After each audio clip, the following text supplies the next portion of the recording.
السلام عليكم ورحمة الله وبركاته. إن الحمد لله نحمده ونستعينه ونستهديه ونستغفره ونتوب إليه ونتوكل عليه ونعوذ بالله من شرور أنفسنا وسيئات أعمالنا. من يهده الله فلا مضل له ومن يضلل فلا هادي له.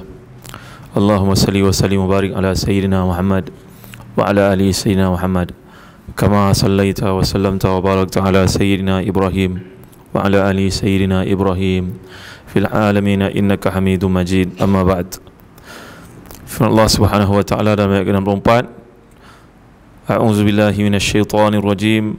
Thumma tawallaytum min ba'di dzalik falawla fadlullahi 'alaikum wa rahmatuhu lakuntum minal khasirin.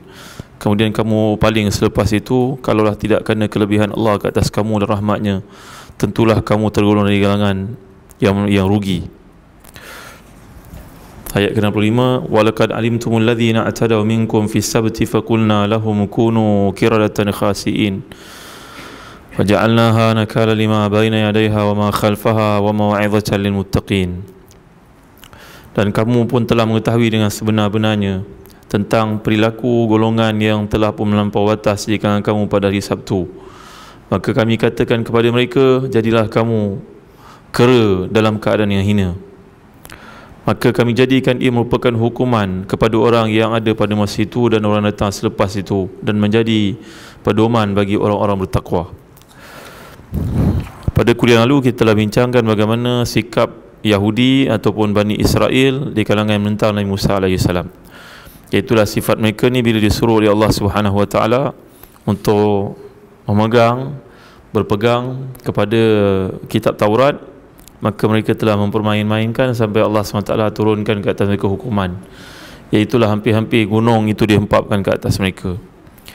Kemudian Allah SWT mengungkit nikmat ke atas mereka ni, walaupun mereka melakukan kesilapan, dosa, maksiat sebagainya, tapi Allah SWT masih lagi melimpahkan ke atas mereka ni rahmat di sisinya. Ini juga satu pengajaran kepada kita lah. Kerana Allah SWT ni memiliki sifat sabur. Sabur maknanya maha penyabar, halim, maha lemah lembut. Kalaulah setiap kita ni melakukan dosa dan terus dibalas cash oleh Allah SWT, maka tentulah hancur dunia ini, tentulah tak ada orang yang tinggal langsung. Kerana setiap kita ni tuan-tuan tak sepi melakukan kesilapan, dosa, tapi Allah biarkan bagi kita peluang untuk bertaubat kepadanya. Ya, dalam surah Al-Buruj bila dibaca, kita lihat ayatnya, bagaimana Allah gambarkan as-samaa'i dzatil buruj wal yaumil maw'ud wa syahidin wa mashhud qutila ashabul ukhdud an-nari dzatil waqud idhum 'alaiha qu'ud wa hum 'ala ma yaf'aluna bil mu'minina shuhud wa ma naqamu minhum illa yu'minu billahil azizil hamid alladzi lahu mulkus samawati wal ard wallahu 'ala kulli syai'in syahid innal ladzina fatanul mu'minina wal mu'minati thumma lam yatubu falahum azabu jahannam walahum azabul hariq. Allah gambarkan dalam ayat itu, walaupun golongan pembunuh yang menghancurkan umat Islam pun Allah beri pada mereka ni peluang untuk bertaubat kepadanya. Ya, dan orang yang telah pun alladzina fatanul mu'minina wal mu'minati thumma lam yatubu falahum azabu jahannam walahum azabul hariq. Kata Hasan Basri, ayat ini mengisyaratkan bahawa golongan kafir pun masih diberi peluang oleh Allah untuk masuk Islam dan bertaubat. Jadi ini sifat Tuhan kita Allah Subhanahu wa taala. Jadi bila ayat ini menceritakan begitu banyak dosa yang kamu lakukan, tapi Allah masih lagi melimpahkan atas kamu kurnianya. Allah beri kelebihan kepada kamu. Ya, kalau tidak perkara ini, maka tentulah kamu jadi di kalangan yang rugi. Kemudian ayat ke-65, kamu telah mengetahui dengan sesungguhnya. Kalau kita perhatikan redaksi ayat daripada ayat-ayat yang lalu, semuanya Allah mulakan dengan wa'idh ni maknanya dan ingatlah. Tapi tiba kat sini walaqad alimtumul ladzina atadaw minkum fis sabti. Apa beza di sudut struktur bahasa yang digunakan di sini tuan-tuan?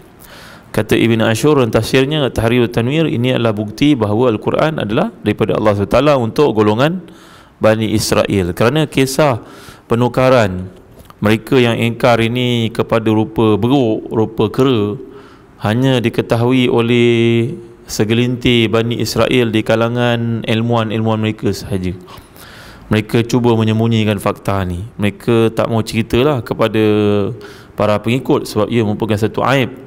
Tapi bila Quran membukakan rahsia ini, maka mereka pun terkejut, kerana cerita ni hanya diketahui oleh mereka saja selama itu. Telah pun dipendamkan, disembunyikan, tak diceritakan kepada orang oleh para pemimpin, para guru, para ustaz di kalangan Bani Israel. Kerana ini satu benda yang memalukan. Tiba-tiba bila Quran reveal perkara ni, Quran bawakan cerita ni, maka mereka pun menjadi malu pada diri mereka sendiri. Kalangan para pemikir Islam mengatakan bahawa bukan Allah tukar mereka ni menjadi beruk, menjadi kera, tidak. Tapi sifat mereka jadi macam sifat beruk. Perangai mereka ni jadi macam perangai kera. Wallahu alam. Tidak ada penjelasan yang lanjut dalam perkara ini. Tapi kalau Allah nak tukar satu benda itu kepada zat yang lain, innama amruhu idza arada syai'an an yaqula lahu kun fayakun. Sesungguhnya urusan Allah ni terletak di antara kaf dan juga nun. Kun fayakun. Kalaulah ia benar-benar berlaku sekalipun, ia merupakan satu bukti kekuasaan Allah. Dan hari ini pun kita belajar sains, bahawa kromosom binatang yang namanya kera dengan manusia ni mungkin tak jauh sangat bezanya. Ya, kalau manusia ada XY ke XX ke, mungkin kera ni lain sedikit dari sudut kromosom genetiknya. Ia adalah satu benda yang mudah bagi Allah SWT. Jadi tak perlulah kita fikir lanjut sama ada beruk ni ataupun kera dia bertukar sifat fizikal itu ataupun perangai, itu tak masuk dalam bincangan kita. Kalau salah satu daripadanya berlaku, memang ia merupakan bukti kekuasaan Allah, tidak ada keraguan padanya. Jadi kenapakah golongan ditukar menjadi kera? Dalam ayat yang lain daripada surah Al-Maidah, wa ja'ala minkumul qiradata wal khanazira wa abadat taghut. Allah jadikan babi pun ada di kalangan Bani Israel ni, Yahudi ni, kerana mereka telah pun menceroboh perjanjian dengan Allah SWT. Ketika diberi pilihan kepada Yahudi, kepada Bani Israel, hari apa engkau nak beribadah pada Allah, maka mereka mengatakan kami pilih hari Sabtu. Sabtu ni adalah hari yang mereka nak beribadah pada Allah. Ya, orang Kristian pilih hari Ahad, orang Islam diberi oleh Allah hari Jumaat. Jadi golongan Yahudi ini pilih pada hari Sabtu, maka hari Sabtu tak boleh bekerja langsung, kena beribadah, fokus. Kita ni orang Islam hari Jumaat, walaupun hari beribadah, tapi masih lagi diberi peluang bekerja. Tapi Yahudi hari Sabtu tak boleh buat apa-apa, kena beribadah sahaja semata-mata. Maka tiba-tiba kalangan mereka ni yang duduk dekat tempat namanya Ailah, dekat Teluk Aqabah, dalam negara Jordan, dan juga Yahudi yang bersepadan pada ini. Kalau tuan-tuan nak tengok lebih lanjut, bacalah dalam majalah Solusi. Ada satu bab tajuknya Atlas Al-Quran, yang menceritakan tentang geografi Al-Quran, menceritakan di mana tempat-tempat yang dimaksudkan oleh Quran ada dinyatakan di situ. Maka golongan Yahudi kat sini tuan-tuan, mereka yang bekerja sebagai pelaut, mereka mendapat cabaran kerana pada hari itu, pada hari Sabtu, hari yang tak boleh bekerja, itulah ikan menjadi sangat banyak kat tepi laut. Jadi mereka tak boleh nak tangkap ikan, kerana hari Sabtu hari mereka minta pada Allah untuk fokus beribadah, tak boleh buat kerja dunia. Jadi apa mereka buat? Mereka pasang kail, pasang jaring pada pagi Sabtu. Bekerja jugalah nama tu, buat hilah, buat tipu muslihat. Jadi pagi-pagi sebelum pergi tu, mereka pun pasang jaring dekat tepi laut. Nanti pagi Ahad mereka tangkaplah ikan tu. Jadi bekerja juga namanya. Dan bila melihat tak ada apa-apa hukuman, maka kalangan mereka yang lebih berani lagi pergi tangkap sepanjang hari tersebut. Ya, ini yang dinyatakan oleh Allah SWT dalam ayat lain, menceritakan tentang kejahatan tersebut, kebejatan akhlak mereka ni. Walaupun hari itu telah disepakati hari untuk beribadah, tapi mereka telah pun ingkar, melanggar perintah Allah SWT. Itu sebab Allah jelaskan di sini, fakulna lahum kunu qiradatan khasi'in. Ya, dan perkara ini tuan-tuan yang dimuliakan Allah sekalian, nanti kita akan lihat dalam ayat yang lain, iaitulah daripada surah Al-A'raf, was'alhum anil qaryati allati kanat hadiratal bahr. Bagaimana Allah gambarkan pada hari Sabtu mereka telah menangkap ikan, lalu hukuman Allah dikenakan kepada mereka. Jadi ia menjadi satu hukuman buat mereka, kepada orang yang ada pada masa itu dan orang yang datang selepas itu, dan menjadi pedoman, bimbingan kepada orang bertakwa agar jangan mempermain-mainkan, meringan-ringankan perintah Allah SWT kerana Allah Maha berkuasa untuk menjatuhkan hukuman kepada siapa yang dikehendaki oleh.